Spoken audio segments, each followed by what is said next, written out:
जम्मू कश्मीर के बडगाम में कल एक कश्मीरी पंडित राहुल भट्ट की आतंकवादियों ने गोली मारकर हत्या कर दी थी। उसके विरोध में आज वहां पर जमकर विरोध प्रदर्शन हुआ, जिसमें पत्थरबाजी भी सुरक्षा बलों पर की गई। आपको बता दें कि कल बडगाम में आतंकवादियों ने कश्मीरी पंडित को गोली मारी थी। बडगाम के चदूरा गांव में तहसीलदार ऑफिस के पास राहुल भट्ट को गोली मारी गई थी।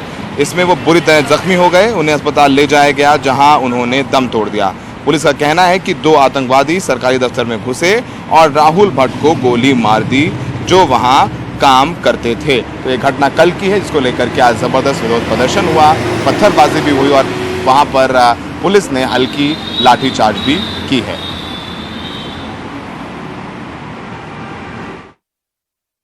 अच्छे थे सारे, उसके साथ अच्छे थे, बहुत मुझे कोई नहीं नुकसान पहुंचा सकता। मुझे सारे बहुत वहां पे इज्जत करते हैं, सारे इज्जत करते हैं, मगर उन्होंने भी नहीं बचाया। किसी से तो पूछा होगा उन्होंने कि ये क्या है क्या नहीं है, उनको कैसे पता चला यहाँ पे ये है। जानते थे सारे, मगर सब नहीं बोल सकते थे उसको इतना अच्छा है इतना अच्छा है। रास्ते में जाता था तो सारे उसको सलाम करते थे, बोलते थे तेरे बगैर बडगाम अधूरा ही लगता है, तो चाडूरा क्यों गया। बस 10 मिनट भैया, 10 मिनट की बात हुई। 10 मिनट के बाद मुझे नहीं पता था उसको गोली मार देंगे। मुझे पहले ही थार उठ गई थी, जब उसको गोली मारी मुझे थार उठ गई थी। मैंने यूं ही साहिल भैया को फोन आया, मुझे पता था ये इसी को कुछ हो गया, इसको ही कुछ हो गया। वो मुझे वहां तक बोला इसको कंधे में गोली मारी है। मैंने बोला चलो बाजू चली जाएगी, कोई बात नहीं, मैं कर लूंगी। मैंने टांग भी चली जाती, मैं कर लेती कुछ ना कुछ, मगर भैया उन्होंने मुझे उसी को ले लिया। मुझे उसी से कल जम्मू कश्मीर के पुलवामा में आतंकवादियों ने एक पुलिस के एसपीओ रैंक के अधिकारी को भी गोली मार दी। पहले पुलिस कर्मी बुरी तरह घायल हुआ, उसके बाद इलाज के दौरान उसकी मौत हो गई। रियाज अहमद नाम के इस पुलिस अधिकारी को उसके घर पर ही आतंकवादियों ने गोली मार दी थी। ये तस्वीरें हम आपको पुलवामा की दिखा रहे हैं, जहां पर उसके परिवार वाले हैं और भारी पुलिस बल तैनात है।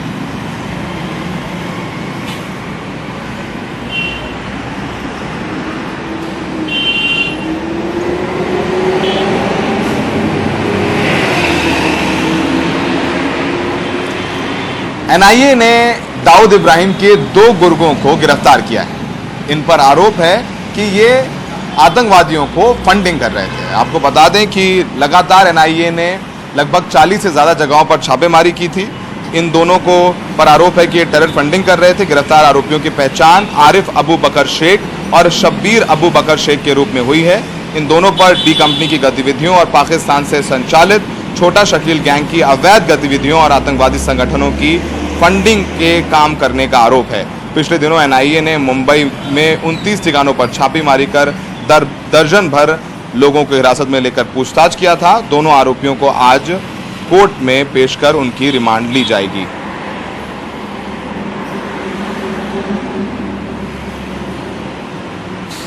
हमारे साथ हमारे सहयोगी मुंबई से सुनील सिंह हैं। सुनील, इन दोनों आरोपियों को गिरफ्तार किया एनआईए ने, और क्या कुछ जानकारी है? क्या कुछ दस्तावेज या फिर कुछ हथियार भी बरामद हुए हैं, या क्या मनी ट्रेल मिली है एनआईए को इस पूरे मामले में?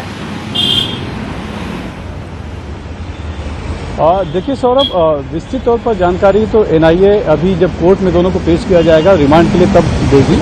लेकिन अभी तो जो जानकारी मिली है कि इसी साल के फरवरी महीने में एनआईए ने एक यूपीए के तहत मामला दर्ज किया था टेरर फंडिंग का, जो कि जिसमें अंडरवर्ल्ड सरगना दाऊद इब्राहिम, उसका लेफ्टिनेंट छोटा शकील और टाइगर मेमन तक आरोपी हैं। जावेद चिकना भी उसमें आरोपी हैं।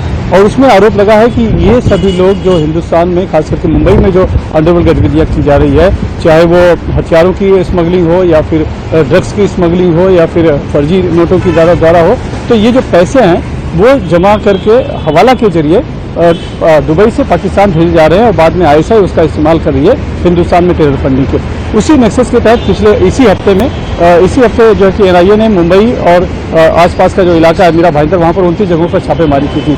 तब बहुत बड़े बड़े लोगों से पूछताछ हुई थी, लगातार 2-2, 3-3 दिन तक उनसे पूछताछ हुई। लेकिन गिरफ्तारी अब जाकर एनआईए ने दिखाई है, और वो जो गिरफ्तारी दिखाई है उसमें आरिफ शेख का नाम आया है और दूसरा है उसका भाई है शब्बीर शेख।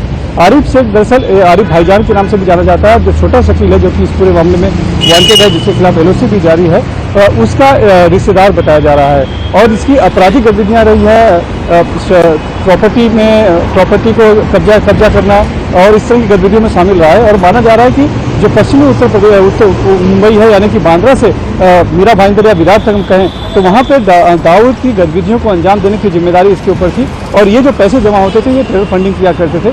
उसी के तहत दोनों की फिलहाल गिरफ्तारी हुई है। अभी कोर्ट में पेश किया जाएगा, फिर उनकी रिमांड दी जाएगी और बहुत मुमकिन है कि आगे चल के और भी लोगों के ऊपर एनआईए की गाज गिरेगी, क्योंकि एनआईए ने साफ तौर पर बताया कि जब रेड की गई थी उसमें बड़ी मात्रा में कैश भी मिला था और हथियार भी मिले थे।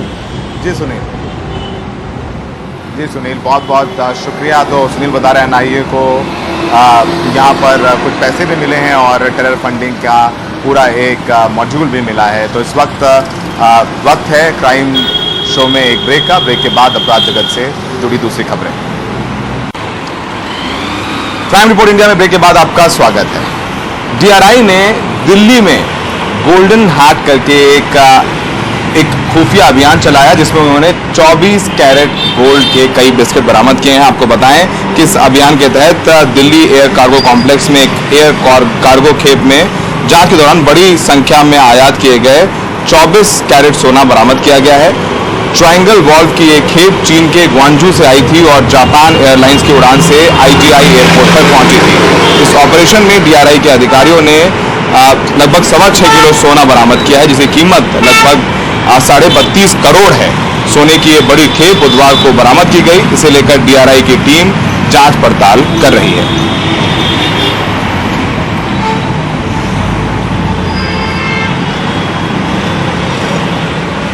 अब वक्त है क्राइम रिपोर्ट इंडिया में अपराध जगत की दूसरी खबरें बताने का और दिखाने का। गुरुवार को दिल्ली के कश्मीरी गेट मेट्रो स्टेशन पर एक संदिग्ध बैग में 1 लाख रुपए की नकदी और कुछ दस्तावेज बरामद किए गए। दरअसल अपनी शिफ्ट के दौरान सीआईएसएफ के एक कर्मचारी ने एक संदिग्ध बैग देखा। तुरंत राहगीरों से बैग के बारे में पूछा गया, लेकिन बैग पर दावा करने वाला वहां से भाग गया। कोई आगे नहीं आया।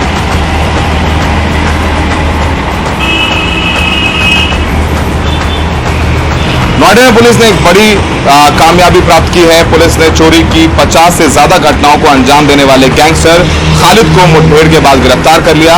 मुठभेड़ में खालिद को गोली लगी थी। उसे इलाज के लिए अस्पताल में भर्ती करवाया गया है।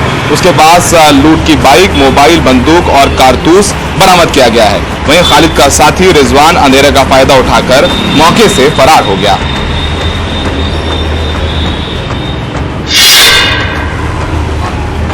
यूपी में रेप के मामले लगातार बढ़ते जा रहे हैं। ताजा मामला कानपुर से सामने आया है, जहां एक अनुसूचित जाति की लड़की के साथ सामूहिक दुष्कर्म किया गया।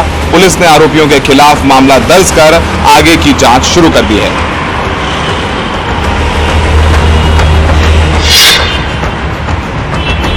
हरियाणा के गुरुग्राम में एक पिता पुत्र ने खुद को सीबीआई अधिकारी बताकर लगातार एक शख्स का सेटलमेंट कराने के नाम पर 4 करोड़ रुपए की वसूली का मामला सामने आया है। इन दोनों को पुलिस ने गिरफ्तार कर लिया।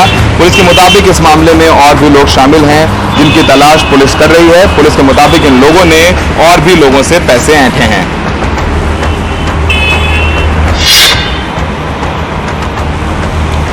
हिमाचल प्रदेश पुलिस ने विधानसभा परिसर के मुख्य द्वार के बाहर खालिस्तान का झंडा फहराने के मामले में हरबीर सिंह नाम के एक आरोपी को 16 मई तक के लिए पुलिस रिमांड में भेज दिया है। इस मामले में पुलिस ने आरोपियों को पकड़ने के लिए पंजाब के रोपड़ जिले के चमकौर साहिब और मोरिंडा इलाके में छापे मारे थे। इस मामले में पुलिस ने 2 आरोपियों की पहचान भी की थी, जिसमें से एक आरोपी को पुलिस रिमांड में भेज दिया गया है और दूसरे व्यक्ति की तलाश जारी है।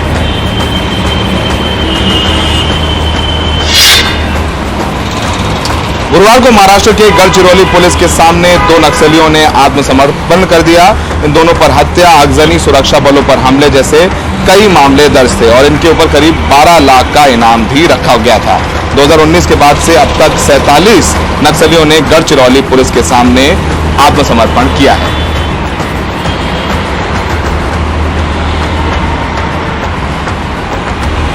क्राइम रिपोर्ट इंडिया में आज के लिए इतना ही। देश दुनिया की तमाम खबरों के लिए बने रहिए एनडीटीवी इंडिया पर।